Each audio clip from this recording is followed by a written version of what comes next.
Assalamualaikum warahmatullahi wabarakatuh. Jumpa lagi dengan Mimin di Ahmad Channel Indo. Di cerita kali ini atau di kisah kali ini, Mimin akan menceritakan sejarah kisah Nabi Zakaria alaihissalam. Tanpa berlama-lama lagi, mari kita masuk ke alur ceritanya. Mempelajari kisah para nabi dan rasul bagi kita sebagai generasi penerus bangsa adalah hal yang patut dilakukan, karena dapat membuka mata dan pengetahuan terhadap kejadian dan perjuangan masa lampau para nabi dan rasul Allah SWT dalam berdakwah dan menyampaikan ajarannya. Dengan mempelajari kisah-kisah dan tauladan para nabi dan rasul dapat menumbuhkan rasa beriman kepada Allah melalui alam semesta, karena meyakini dan mempercayai berbagai kejadian luar biasa yang terjadi di zaman Nabi dan Rasul terdahulu. Beriman kepada Nabi dan Rasul juga merupakan rukun iman yang keempat, sehingga tidak ada alasan lagi bagi kita untuk menunda dalam belajar sejarah Nabi, apalagi tidak melakukan sama sekali. Jumlah nabi sejatinya sangat banyak sekali hingga tak terhitung. Namun bagi umat muslim, jumlah nabi yang wajib untuk diketahui dan diimani adalah 25 nabi dan rasul. Perbedaan nabi dan rasul yaitu nabi menerima wahyu dari Allah SWT untuk dirinya sendiri, sedangkan rasul menerima wahyu dari Allah SWT untuk dirinya sendiri dan wajib disampaikan kepada umatnya. Dari 25 nabi dan rasul yang wajib diketahui dan diimani, kali ini akan dibahas mengenai salah satu, yaitu Nabi Zakaria alaihissalam. Sejarah singkat Nabi Zakaria alaihissalam. Nabi Zakaria alaihissalam adalah kaum Bani Israel yang hidup di Palestina dan lahir pada tahun 91 sebelum Masehi. Beliau merupakan salah satu dari 25 nabi dan utusan Allah SWT yang menerima wahyu untuk dirinya sendiri. Selain Nabi Zakaria alaihissalam, nabi lain yang berasal dari kaum Bani Israel menurut Ibnu Katsir, diantaranya Nabi Yusuf alaihissalam, Nabi Musa alaihissalam, Nabi Harun alaihissalam, Nabi Ilyas alaihissalam, Nabi Ilyasa alaihissalam, dan Daud alaihissalam, Nabi Sulaiman alaihissalam, Nabi Yahya alaihissalam, dan Nabi Isa alaihissalam. Nabi Zakaria diangkat menjadi nabi oleh Allah SWT di usia yang sudah mulai senja, yaitu 90 tahun. Penjelasan mengenai kisah Nabi Zakaria ketika beliau masih kanak-kanak hingga masa mudanya tidak dijelaskan di dalam Al-Quran, sehingga sejarah mengenai beliau dimulai ketika akhir masa dewasa. Al-Quran merekam dan menceritakan kisah sejarah perjalanan Nabi Zakaria sebanyak 8 kali, yaitu diantara dalam surat Al-Imran ayat 3, surat Maryam ayat 19, dan ayat 2-11. Semasa hidupnya, Nabi Zakaria bekerja sebagai tukang kayu untuk menghidupi keluarganya.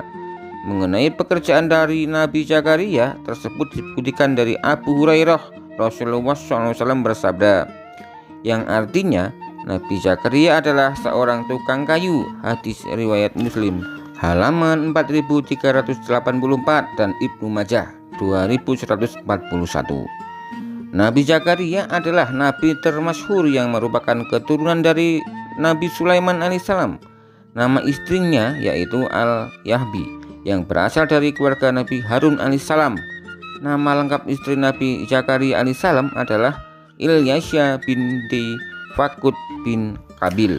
Nabi Zakaria dan istrinya yang sama-sama keturunan Nabi lalu memiliki anak yang juga diutus oleh Allah SWT sebagai Nabi, yaitu Nabi Yahya alaihissalam.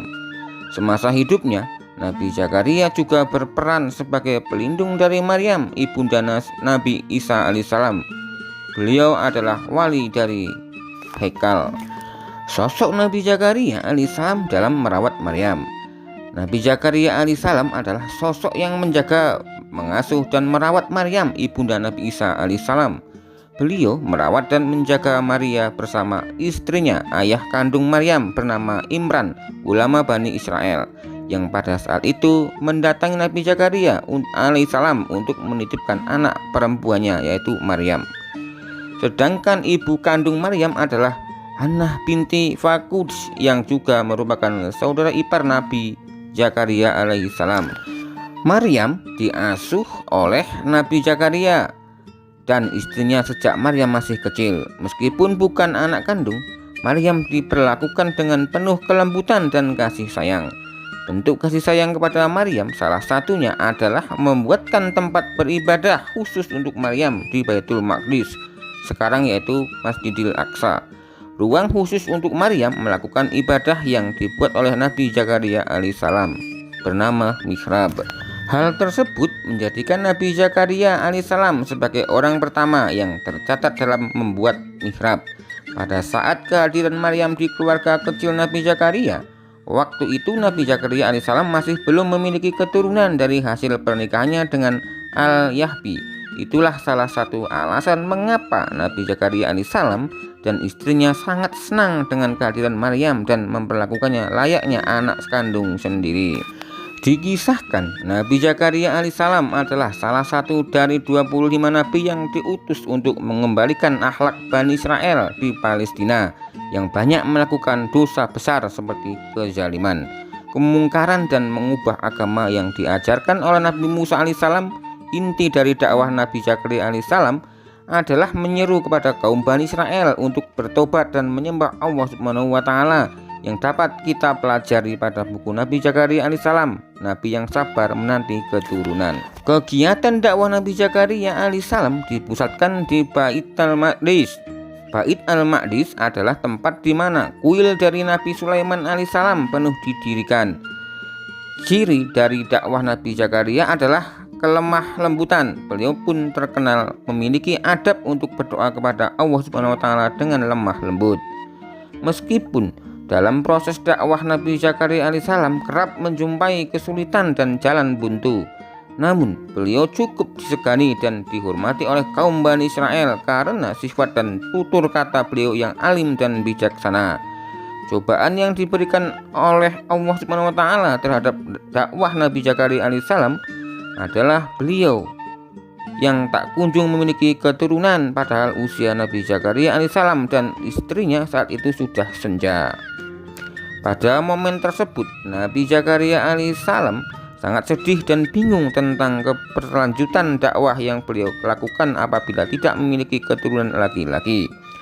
Maryam sebagai anak angkat Nabi Zakaria alaihissalam pada saat itu juga tidak dapat meneruskan jejak dakwah beliau karena Maryam adalah perempuan. Nabi Zakaria alaihissalam dan istrinya tak pernah berputus asa dalam berdoa dan memohon kepada Allah Subhanahu wa Ta'ala untuk diberikan keturunan. Beliau berdoa dengan penuh kelembutan dan penghayatan. Salah satu isi doa yang diaturkan Nabi Zakaria alaihissalam berbunyi, "Dan sungguh aku khawatir terhadap kerabatku sepeninggalanku. Padahal istriku seorang yang mandul, maka anugerahilah aku seorang anak dari sisimu yang akan mewarisi aku dan mewarisi dari keluarga Yakub, dan jadikanlah dia ya Tuhanku seorang yang diridhoi." Lantun Nabi Zakaria dalam doa beliau sesuai terdapat dalam Al-Quran surat Maryam ayat 46. Dan doa lainnya yang dilanjutkan yaitu, "Robbi habli iladunka zukriyata niyabatan innaka sami'u du'a." Ya Tuhanku, berilah aku dari sisi Engkau seorang anak yang baik. Sesungguhnya Engkau maha mendengar doa. Quran surat Al-Imran ayat 38. Tak pernah henti doa yang dipanjatkan oleh Nabi Zakaria dan istrinya kepada Allah Subhanahu wa Ta'ala agar dikaruniai seorang anak. Begitu gigih perjuangannya dalam mendapatkan keturunan guna meneruskan syiar dakwah Nabi Zakaria alaihissalam. Meskipun banyak sekali olokan yang datang kepada Nabi Zakaria alaihissalam, bahkan dari kaumnya sendiri yaitu kaum Bani Israel mengatakan bahwa mereka tak percaya doanya akan dikabulkan oleh Allah Subhanahu wa Ta'ala. Hingga suatu ketika keajaiban dan mukjizat menghampiri keluarga kecil Nabi Zakaria alaihissalam. Pada saat itu turun malaikat Jibril untuk menemui Nabi Zakaria alaihissalam dan memanggil beliau yang saat itu sedang sholat di mihrab. Wahai Zakaria, kami memberi kabar gembira kepadamu dengan seorang anak laki-laki namanya Yahya, yang kami belum pernah memberikan nama seperti itu sebelumnya. Quran Surat Maryam ayat 7. Mendengar kabar yang disampaikan malaikat oleh malaikat Jibril tersebut, Nabi Zakaria alaihissalam sontak sangat kaget dan tidak percaya. Ternyata meskipun istri Nabi Zakaria alaihissalam adalah seorang yang mandul dan mereka telah mencapai usia senja, ternyata Allah Subhanahu wa Ta'ala memberikan mukjizat dengan mengabulkan doa mereka. Nabi Zakaria alaihissalam yang masih tidak percaya lalu meminta pertanda kepada Allah Subhanahu wa Ta'ala seperti yang tertuang dalam Al-Quran Surat Maryam ayat 10.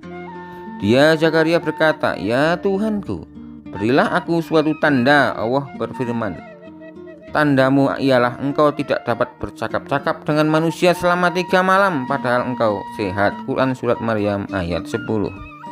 Menurut tafsir Ibnu Katsir, ayat tersebut menjelaskan tentang pertanda yang mengawali akan datangnya apa yang telah dijanjikan oleh Allah Subhanahu wa Ta'ala kepada Nabi Zakaria alaihissalam, yaitu dikaruniai seorang anak di usia senja. Riwayat dari Ibnu Zaid Ibnu Aslam menyebutkan, selama pertanda dari Allah Subhanahu wa Ta'ala tersebut datang, Nabi Zakaria alaihissalam hanya menggunakan lisannya untuk bertasbih dan membaca kitab. Nabi Zakaria alaihissalam menahan lisannya untuk tidak berbicara dengan kaumnya sendiri, melainkan menggunakan bahasa isyarat. Hal ini tercermin dalam riwayat yang tertulis pada kitab suci Al-Quran Surat Maryam ayat 11. Maka dia keluar dari mihrab menuju kaumnya, lalu dia memberi isyarat kepada mereka, "Bertasbihlah kamu pada waktu siang dan petang." Quran Surat Maryam ayat 11. Nabi Zakaria alaihissalam selanjutnya mengucap syukur kepada Allah Subhanahu wa Ta'ala sebagai bentuk terima kasih karena doanya selama ini yang dipanjatkan dikabulkan oleh Allah Subhanahu wa Ta'ala. Setelah itu lahirlah seorang bayi laki-laki yang soleh pada 1 sebelum Masehi yang bernama Yahya. Yahya yang merupakan anak kandung satu-satunya dari Nabi Zakaria alaihissalam dan istrinya, lalu juga diangkat oleh Allah Subhanahu wa Ta'ala menjadi seorang nabi. Nabi Yahya juga merupakan salah satu dari 25 nabi yang wajib diketahui dan diimani oleh umat muslim. Nabi Yahya alaihissalam dilahirkan ke bumi dalam waktu yang berdekatan dengan momen kelahiran Nabi Isa alaihissalam, anak dari Maryam.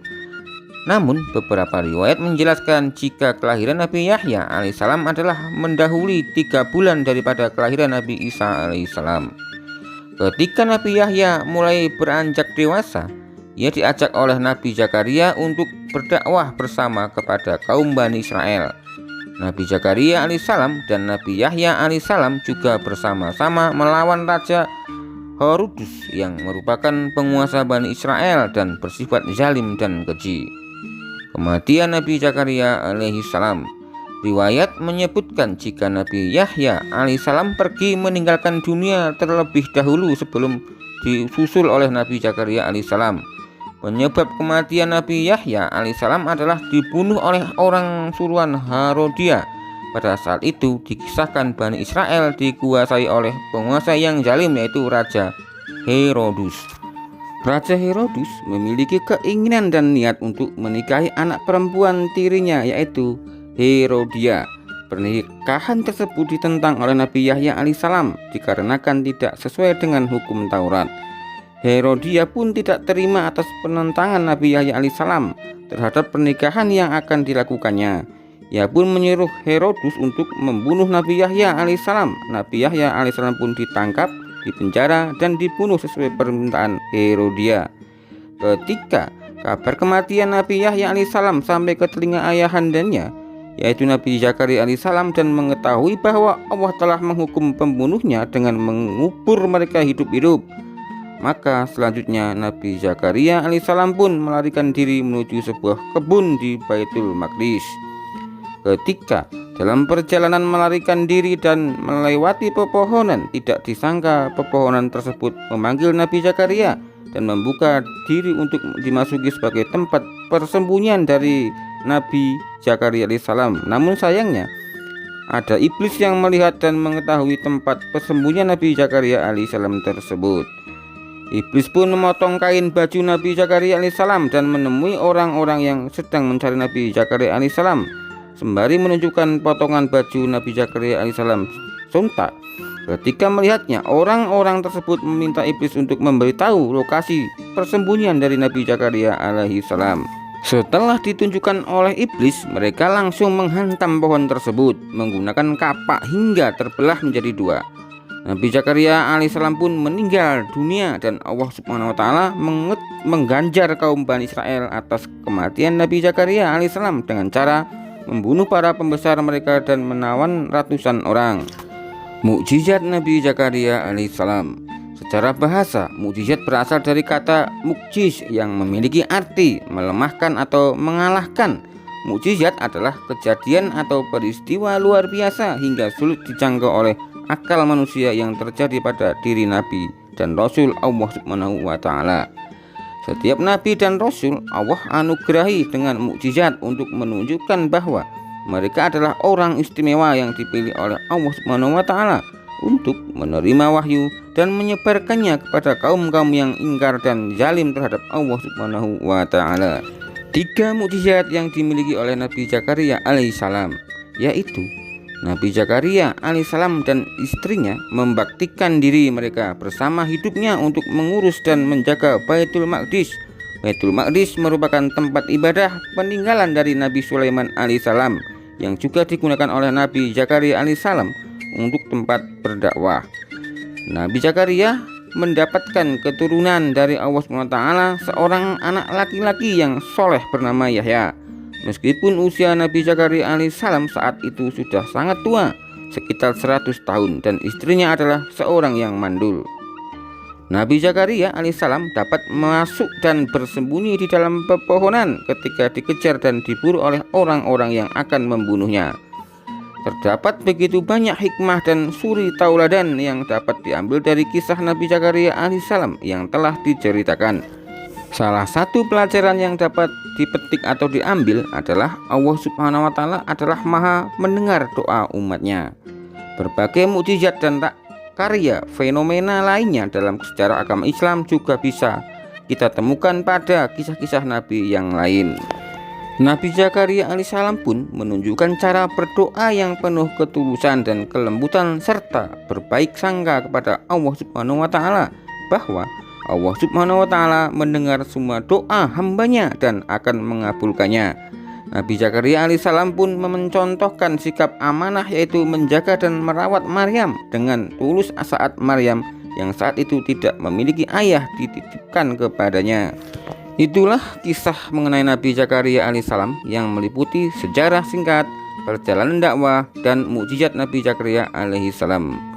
Dari Mimin, jika ada salah Mimin minta maaf. Mimin akhiri. Assalamualaikum warahmatullahi wabarakatuh.